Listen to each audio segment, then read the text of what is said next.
Civil unrest in Corvallis. The Ducks go into Gill and jump on the Beavers early. Oregon State looked like they were going to get blown out, but rallied. But the Ducks were the team that was toughest down the stretch. In Seattle, the Dogs earned an MBA and rode his career day to the tune of 30 points. At Pauley, the Bruins were sleepwalking early, but came roaring back against the Cardinal. The Cougars were flying high against the Wildcats in Pullman, trying to send Arizona back to the desert empty-handed. And Cal came up short against the Bruins. Could they salvage the LA split? Plus, the first ever women's Civil War at Matt. Would it be a packed house for Beavers versus Ducks? Big blocks, big slams, and a big show. Inside the Pac starts right now.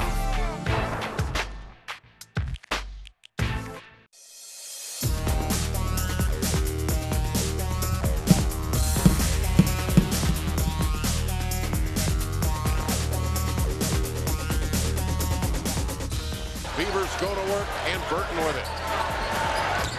Catron reaches in, slaps it free. Lloyd on the run, sails to the hook, lays it in with the offhand.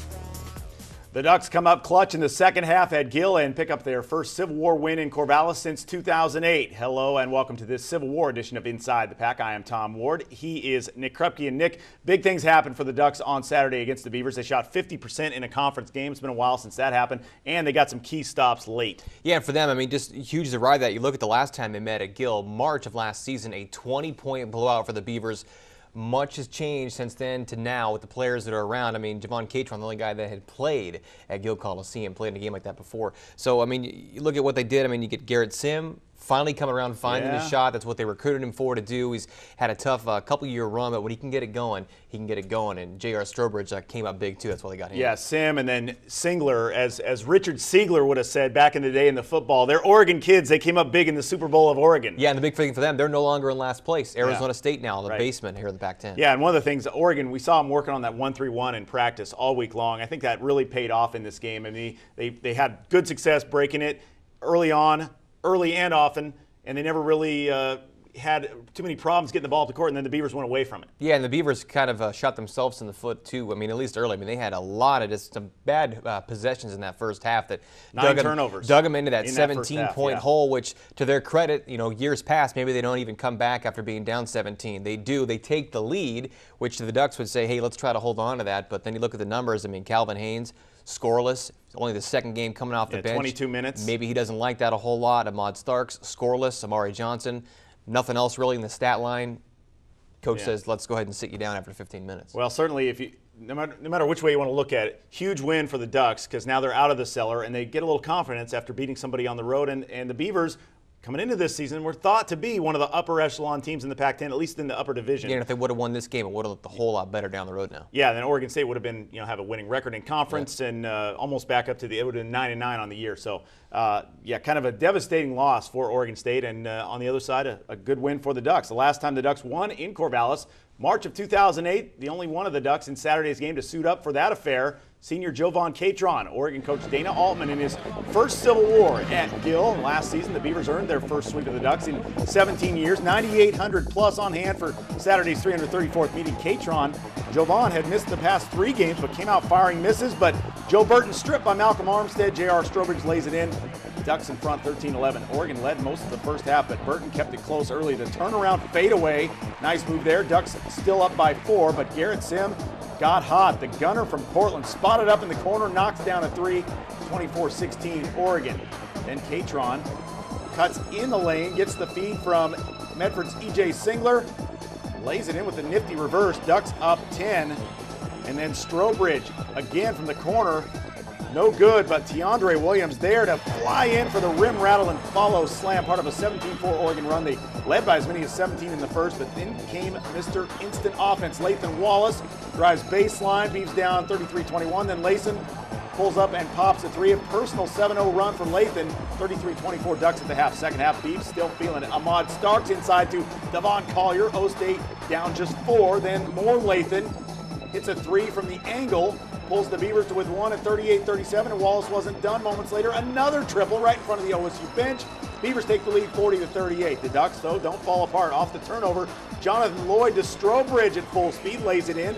Oregon back up to 48-46. Beavs answer right back. Calvin Haynes Nice lob to Jared Cunningham, who flushes it. OSU down 1, but just 9 points for Cunningham, but the Ducks closed out strong. Sim, another huge three, in and out and in. Oregon up by 4, then the backbreaker. Catron knocks it loose from Burton. Lloyd scoops it up and goes the distance. His only 2 points of the ball game, but they were huge, and the Ducks go on to win it 63-59. The Ducks' first win in Corvallis since March of 2008 for the 5th time this season. Singler led the way. He had 16. Sam and Strobridge each had 15. 13 of JR's points came on some big shots in the second half. Yes, the Beavers now drop to 0-6 this year when scoring less than 70 points. 3 Ducks in double figures. The Beavs only had 2. Lathan 15, Roberto with 11, Cunningham and Collier 9 and 8. So the Beavs now 0-4 when only 2 players score in double figures. That's a must-win. We've been preparing for it all week, and you know, rivalry game, and that was a big for us to come in here and win. Some Pac-10 teams have come in here and struggled, so you know, it's big for us to win here. I just take a lot of pride in where I come from, and I definitely wanted to win this game, and you know, it feels really good right now. We didn't come out with our normal defense that we normally come out with, and that killed us in the beginning. It was going back and forth, and then they pulled away on the offensive end. Who are we? Are we going to be the Beavers from 5 years ago who are kind of in the games and get blown out? Or are we the new Beavers where we play hard for 40 minutes and we win games? So I think each of us as players need to figure out, okay, who are we right now and who do we want to be? Big statement there by McShane. The Beavs now 1-6 when their opponents shoot better than 50% from the floor. Now, following last Saturday's loss to UCLA, Reeves Nelson and Josh Smith of the Bruins called some of the Ducks dirty, namely E.J. Singler.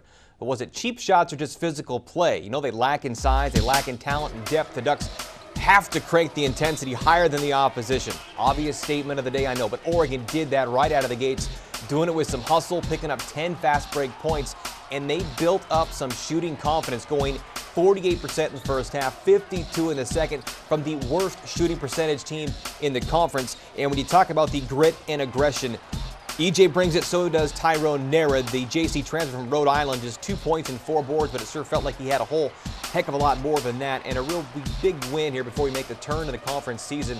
Now you head down to Stanford and Cal. Between you and me in the last 15 years on the road, there's been better Oregon teams that go down to Stanford and certainly haven't been able to pick up a win. Well, certainly the Ducks shot 50%. Last time they did that against anyone was Jacksonville State back on December 13th, 56% in that game. And the last Pac-10 opponent they played and shot 50% against was Washington State in the Pac-10 tournament last year, that 82-80 win over the Cougars. So for Oregon, some positive signs here, some signs that maybe some of the things that Dana Altman and his guys are working on actually paying off. Try to get that quick start. I mean, they get out there, start knocking down those shots. The confidence goes, and it really rolled on from there. And you look at the Beavers now, 1 week ago, they played the role of leader by building a first-half lead. And that victory over SC had that cushion, a rare occurrence for Oregon State, but Saturday they were down in a hole again. The Beavers helped bury themselves in the first. 9 of 12 of their turnovers came in the first 20 minutes. A lot of those were unforced errors. And again, credit the Ducks too, not playing dirty, but taking some charges. DeAndre Williams and Nicholas Fern standing in on Roberto Nelson. And if the Beavs weren't killing themselves early, they did it too late. After racing back from a 17-point deficit to take the lead in the second, they crumbled down the stretch after some key possessions.